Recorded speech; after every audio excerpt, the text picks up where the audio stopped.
Assalamualaikum warahmatullahi wabarakatuh. Alhamdulillahirabbil alamin wassalatu wassalamu ala asyrofil anbiya'i wal mursalin wa ala alihi washabihi ajma'in. Amma ba'du. Alhamdulillah, pada kesempatan kali ini kita akan membahas tentang utang piutang. Pengertian utang piutang. Utang piutang adalah memberikan barang yang memiliki nilai harga atau uang kepada orang lain dengan perjanjian orang tersebut akan mengembalikan dengan jumlah yang sama dalam jangka waktu yang disepakati. Dasar hukum utang piutang dalam Al-Quran, dalam Quran surat Al-Baqarah 245 disebutkan Bismillahirrahmanirrahim. Man dzalladzi yuqridullaha qardan hasanan fayudha'ifahu falahu ad'afan katsirah wallahu ya'budu wa yabsutu wa ilaihi turja'un. Siapakah yang mau memberi pinjaman kepada Allah, pinjaman yang baik, pembayarannya kepadanya dengan lipat ganda yang banyak, dan Allah menyempitkan dan melapangkan rezeki, dan kepadanya lah kamu dikembalikan. Dasar hukum utang berdasarkan hadis Rasulullah sallallahu alaihi wasallam, ma min muslimin yuqridu musliman qardan marrataini illa kana kasaqatiha marratan, rawahu Ibnu Majah. Yang artinya tidak ada seorang muslim yang memberi hutang kepada seorang muslim dua kali kecuali seolah-olah dia telah bersedekah kepadanya dua kali. Hukum utang piutang. Asal hukum utang piutang itu adalah mubah atau boleh. Hukum memberi hutang piutang bersifat fleksibel, tergantung situasi dan kondisi. Yaitu yang pertama, kondisi orang yang berutang adalah mubah atau boleh. Sedangkan orang yang memberikan utang hukumnya adalah sunnah, sebab dia termasuk orang yang menolong sesamanya.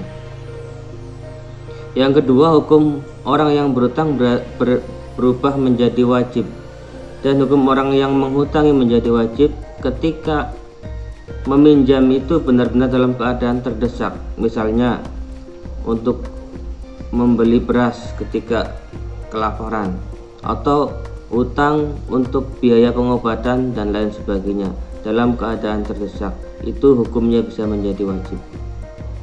Yang ketiga, hutang hukumnya bisa menjadi haram, misalnya ketika memberi hutang untuk hal-hal yang dilarang dalam ajaran Islam, seperti untuk membeli minuman keras, menyewa pelacur dan lain sebagainya yang dilarang oleh agama Islam, itu hukumnya menjadi haram. Rukun utang piutang, yang pertama orang yang berhutang, yang kedua orang yang berhutang, yang ketiga ada barang yang dihutangkan, yang keempat batas waktu pembayaran hutang, dan yang kelima ijab kabul. Itu adalah rukun utang piutang. Perbedaan antara utang piutang dan pinjaman. Dalam utang piutang, pemberian barang atau harga yang dipinjamkan kepada orang lain dan dikembalikan dengan jenis serupa disertai perpindahan kepemilikan.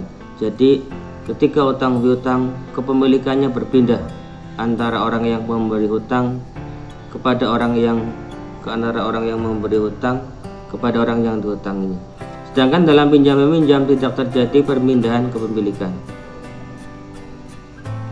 Ketentuan dalam utang piutang. Ada beberapa hal ketentuan yang perlu dipahami dalam utang piutang. Yang pertama, utang piutang itu harus ditulis dan dipersaksikan, karena banyak sekali utang piutang itu menjadi sengketa gara-gara tidak ditulis dan tidak ada saksi.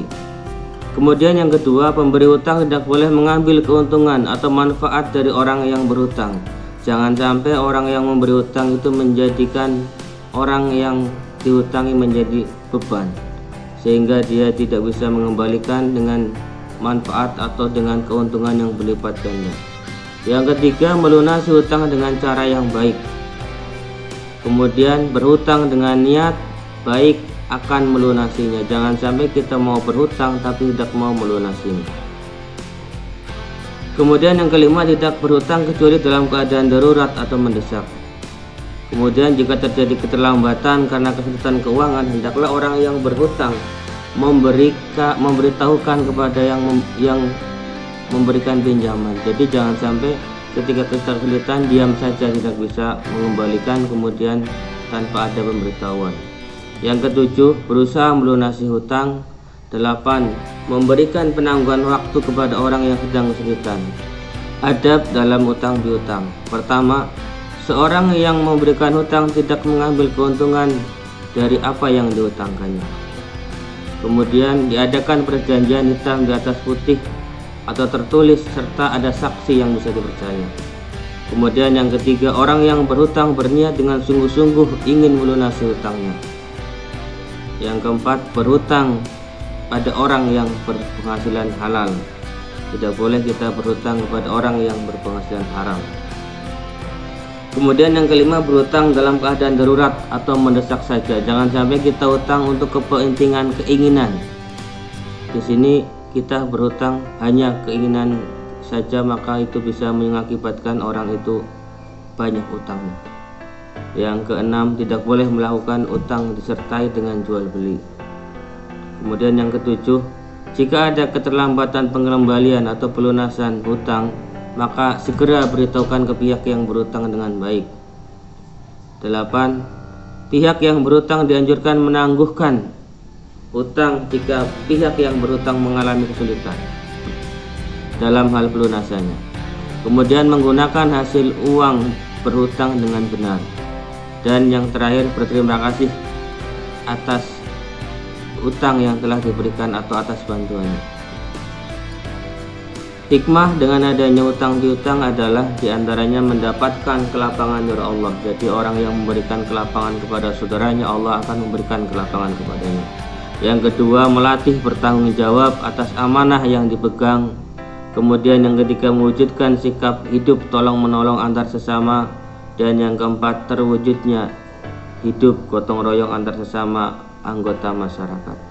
Mudah-mudahan ini bisa memberikan manfaat pada kita semua. Saya akhiri. Assalamualaikum warahmatullahi wabarakatuh.